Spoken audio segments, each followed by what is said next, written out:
And it just pisses me off. And then,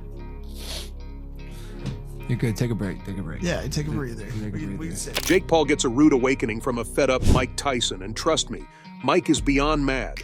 I know you're all just as irritated with this problem child as I am. After his win against Mike Perry, Jake hasn't stopped bragging about his punches. We might have tolerated his celebration if it ended there, but no. Jake had to humiliate Perry so badly that the guy felt like he was in a life-or-death situation. Seriously, I've never seen a big-name boxer mock a defeated opponent like that. But don't worry, because Mike Tyson is about to do what we've all been dreaming of by changing a rule for their fight. Now, you might be thinking, who the heck is Tyson to add a new rule? Isn't that the job of the boxing authorities? Well, buckle up, because here's the scoop. Initially, Tyson wasn't even on board to fight Jake Paul. Nope, he completely refused. But then Jake, in true dramatic fashion, begged him to step into the ring and agreed to fight under Tyson's conditions. Now, Tyson wasn't all that interested at first, so he didn't ask for anything outrageous. But now that the time has come, he's ready to flex his power. And Jake has no choice but to prepare for it because, guess what? He signed the contract. Do you believe that I will actually beat Mike Tyson? Yes. And to know what rule we are talking about, you have to stick till the end of this video. Moreover, we're going to have to wait a bit for the showdown of the century. Yup, as we know, Jake Paul and Mike Tyson's much-anticipated fight has been pushed to November 15th. Why, you ask? Well, turns out the legendary Mike Tyson had a bit of a health hiccup, a nasty ulcer. So what was supposed to go down on July 20th had to be postponed because, hey, even Iron Mike needs to put his health first. But did Jake Paul take a chill pill and wait? Oh, absolutely not. On the original fight date, July 20th, he decided to take on Mike Perry, the MMA fighter turned boxer. And guess what? Jake took Perry down with a TKO in the 6th round. It wasn't just about adding another win to his record. It was Jake's way of staying in the spotlight. This guy knows how to keep us talking, that's for sure. But hilariously, he did a genuine truth and dare with his brother and exposed himself. You really think that you're gonna beat Mike Tyson? Yeah. Jake Paul isn't just some loudmouth in the boxing ring. He's a marketing genius. Sure, he might come off as brash and downright disrespectful, but you've got to admit, the guy knows how to work the media. He's always making sure he's the center of attention, and it's not just about winning fights, it's about winning the battle of public perception, too. Now here's the million-dollar question. Is Jake Paul's fame built on his boxing skills, or is it more about his knack for creating sensational headlines? Well, the guy can fight, sure, but many argue his real talent lies in self-promotion. He's not just a boxer, he's a brand, and he knows how to keep that brand in the limelight. Take his win against Mike Perry, for instance. Perry, a seasoned fighter, was bombarded with Jake's relentless trash talk. Those comments weren't just for show. They were aimed at shattering Perry's confidence, and it worked.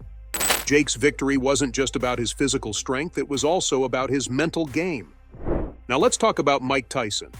The man is from a different era of boxing, where talent, hard work, and a laser focus on the sport were everything. Rescheduling the fight for health reasons shows Tyson's commitment to being at his best when he steps into the ring. His approach is a stark contrast to Jake's antics, highlighting the vast differences between these two fighters. But Tyson, too, is fed up with Jake's constant self-praise and disrespect. You can feel his frustration. Tyson's announcement of the new fight date and his readiness to take on Jake show that he's ready to bring the fight on his terms.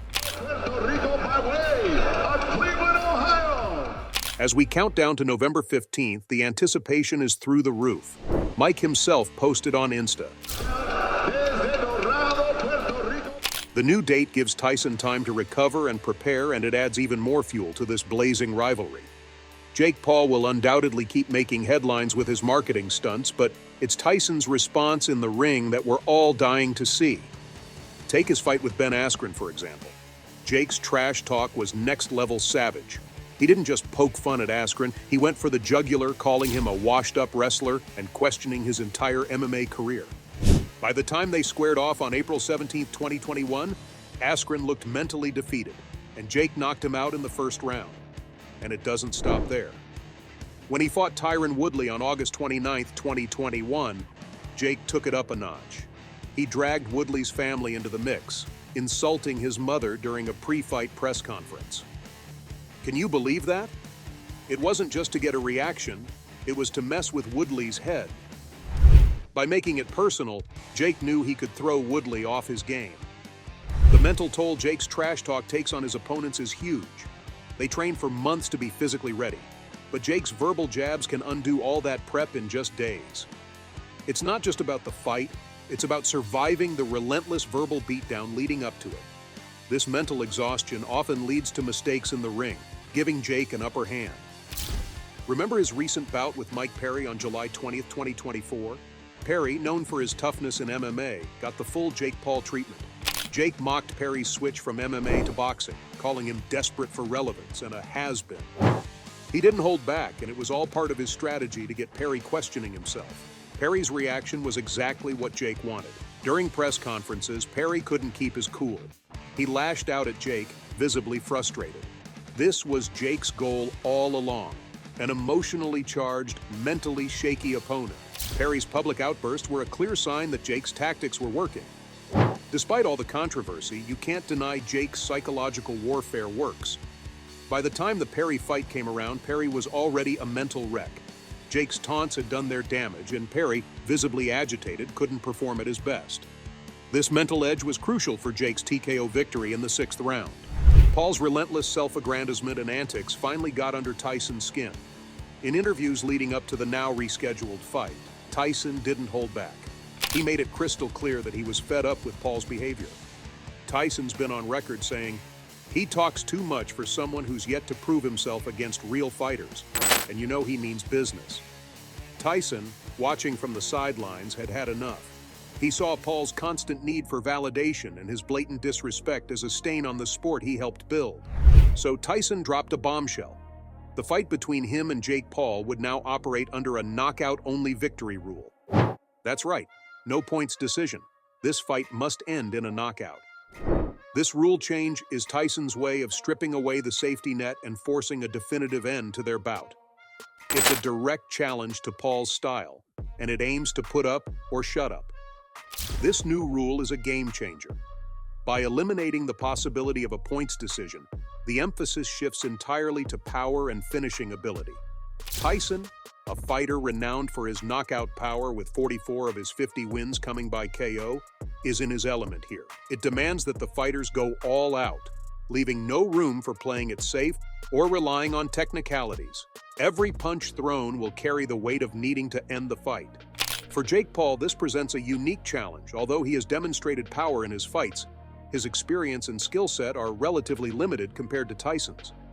Paul has won fights by TKO, but those victories came against opponents who were not in the same league as Tyson. The new rule forces Paul to confront a level of danger and urgency he hasn't faced before. It's no longer enough to outbox his opponent. He must find a way to knock out a legend like Tyson. But love him or hate him, you can't deny Paul's dedication to physical conditioning. Training under BJ Flores, a former cruiserweight contender, Paul's been working his butt off on strength, endurance, and boxing technique. His daily grind includes sparring sessions, intense cardio, and strength training. And of course, he shares snippets of his workouts on social media, just to remind us all how ripped he is. We're talking running up to 5 miles a day, plus high-intensity interval training HIIT to boost his stamina. His weight training? Focused on building explosive power, especially in his legs and core, because, knockout punches don't just come from the arms. Now let's talk about the man, the myth, the legend, Mike Tyson. At 58, Tyson's training regime is still the stuff of legend. Known for his ferocious power and that iconic, intimidating presence, Tyson's prep for this fight has been nothing short of intense. Under the watchful eye of Rafael Cordero, a renowned MMA coach, Tyson's routine is a mix of traditional boxing drills and modern conditioning techniques. Shadowboxing, heavy bag workouts, and sparring sessions that mimic the intensity of a real fight.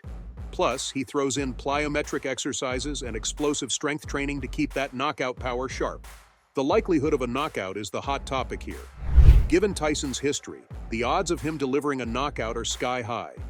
His devastating uppercuts and body shots have ended many fights early, and there's no reason to think he won't aim for the same against Paul. Remember his exhibition bout with Roy Jones Jr. in November 2020? Even though it ended in a draw, Tyson's punches were still packing a serious punch. Ready to see him in action? Smash that like button and don't forget to subscribe because this is the spot where you'll get all the news first.